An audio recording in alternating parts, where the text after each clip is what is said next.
बिस्मिल्लाहिर्रहमानिर्रहीम। अस्सलाम वालेकुम। आज मैं बिल्कुल न्यू टॉपिक के साथ आपके सामने हाजिर हुई हूँ। एक नए नावल को शुरू करने से पहले मैंने सोचा कि अपने जो स्टूडेंट्स हैं जिनको स्कूल्स में डिबेट्स का या तकरीर का मौका मिलता है और उनके पास मवाद इकट्ठा करने में उनको ज़रा दिक्कत पेश आती है, तो उनके लिए मैं कुछ तकरीर लेकर आई हूँ ताकि अगर उनको मेरी इन तकरीर को सुन के और इनको फॉलो करके और कहाँ आप उतार चढ़ाव तकरीर में कैसा होता है, कैसे आप लफ्ज़ों की अदायगी करते हैं या कैसे आप अशार की अदायगी करते हैं या कैसे आप तकरीर लिख सकते हैं, तो कुछ मौज़ूआत पे मैं जो हूँ वो आपके लिए तकरीर लेकर आई हूँ और यकीनन आप लोगों को उससे ज़रूर फ़ायदा होगा। तो आज जो सबसे पहले मैं जिस उन्वान पे तकरीर करने लगी हूँ या मेरी तकरीर का जो उन्वान है उनमें मैं आपको बता दूँ। 23 मार्च होती है, अगस्त का महीना होता है, 14 अगस्त होती है, सितंबर में 6 सितंबर को हम यौम दिफा मनाते हैं। इस तरह बहुत से मौके आते हैं कि जब हम अपने मुल्क को याद करते हैं या अपने मुल्क की सिफ़ात बयान करते हैं या अपनी अफवाज की सिफ़ात बयान करते हैं या अपने बुज़ुर्गों की कुर्बानियाँ बयान करते हैं। तो उस हवाले से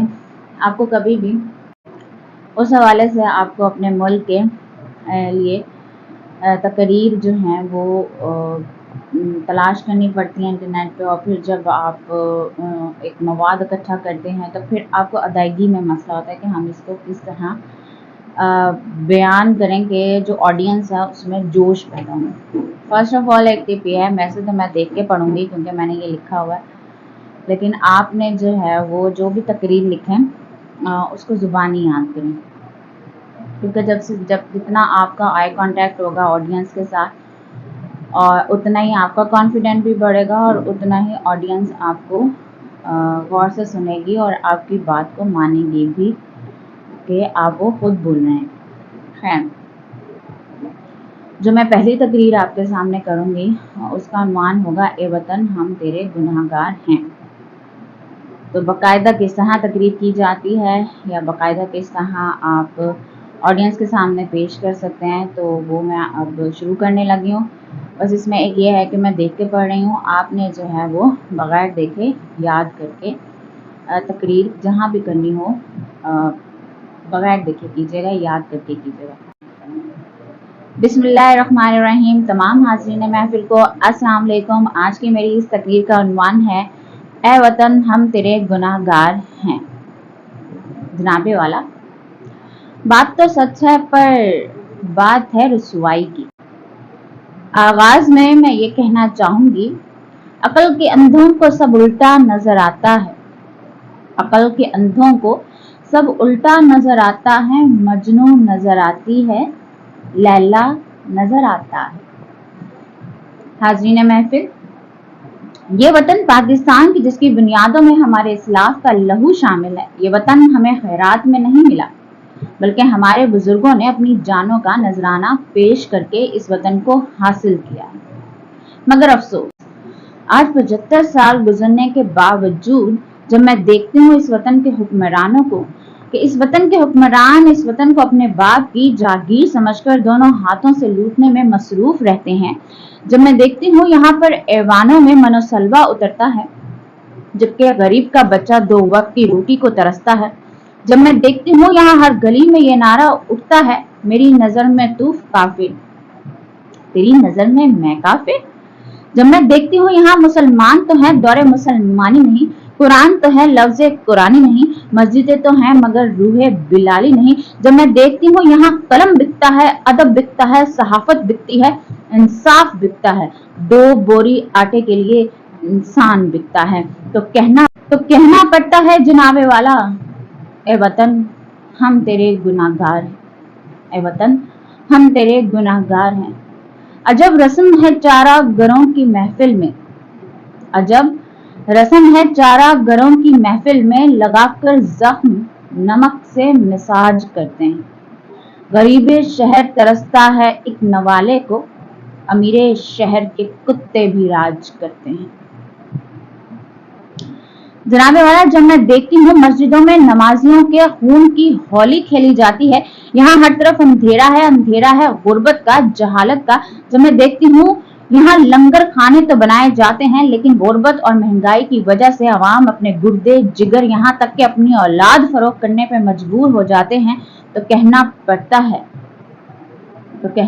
है ए वतन हम तेरे गुनाहगार हैं।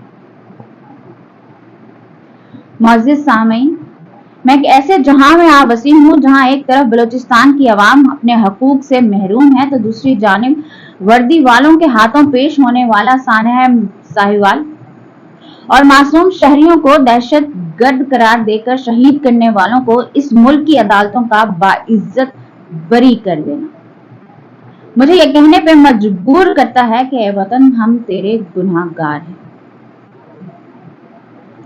एक तरफ अमजद साबरी को सरेआम रोड पर गोलियों से छन्नी कर दिया जाता है, तो दूसरी जानिब सलाहुद्दीन जैसे मासूम को सिर्फ चोरी के शक में हवालात में तशद्दुद का निशाना बनाकर कत्ल कर दिया जाता है। कहाँ है तब्दीली सरकार? हम कल भी इस वतन के गुनाहगार थे, हम आज भी इस वतन के गुनाहगार हैं। हम अपनी पहचान खो चुके हैं, हम अपनी इस्लामी तहजीब और इक़्तिदार भुला बैठे हैं। इकबाल के शाहीन अब सिर्फ टिकटॉक पर शाहीना को देखने में मगन है, या फिर खुद अपने ठुमकों का आर्ट दिखाकर इस वतन के लिए अपनी खिदमत पेश कर रहे हैं। ला हौला वला कुव्वत। कैसी तब्दीली ला सकते हैं आप? कैसे तब्दीली ला सकते हैं आप? ये आज की नस्ल इसके कौल और फेल में तजाद है, इसका जाहिर बातिन से मुख्तलिफ है। ये अमीर और गरीब से यकसा सलूक नहीं करते, ये गोरी चमड़ी को काली चमड़ी से बेहतर समझते हैं। अल्लाह और इसके रसूल पर तवक्कल रखने के बजाय दुनियावी ताकतों और लज्जतों पर यकीन रखते हैं। हम कौन हैं, क्या हैं, बाखुदा याद नहीं। अपने असलाफ की कोई भी अदा याद नहीं है, अगर याद तो काफिर के तराने बस है, नहीं याद तो मस्जिद की सदा याद नहीं। बिनते हव्वा को नचाते हैं सरेआम हम, कितने संग दिल है रस्म क्या याद नहीं। आज अपनी जिल्लत का सबब यही है शायद, सब कुछ याद है मगर सिर्फ खुदा याद नहीं। जनाबे वाला, इस वतन का हम पर कर्ज है जो उतारे बगैर हम इस जहां को नहीं छोड़ सकते। हमें ये कर्ज उतारना होगा, हमें एक ऐसा पाकिस्तान बनाना होगा जो जिना की सोच की तस्वीर हो, जो इकबाल के ख्वाबों की ताबीर हो। इस वतन के दरो दीवार से रिश्ता तेरा भी है मेरा भी है। इस वतन के दरो दीवार से रिश्ता तेरा भी है मेरा भी है।